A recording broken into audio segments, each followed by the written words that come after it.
flight is crossing the Atlantic when it suddenly encounters a violent thunderstorm. Passengers fasten their seatbelts under the flight attendant's instructions. At this moment, a man with a fear of flying suddenly becomes extremely agitated.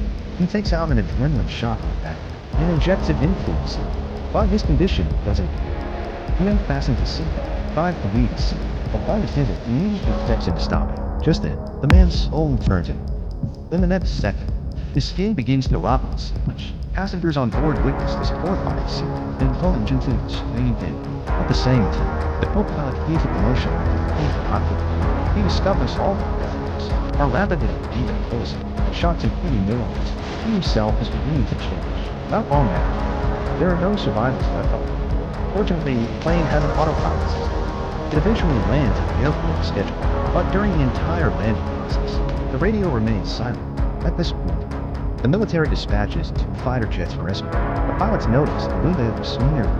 The plane appears to have no sign of it. The federal government quickly forms a special force to investigate the incident. Investigators put on the highest level of protective suits and open the plane's cabin.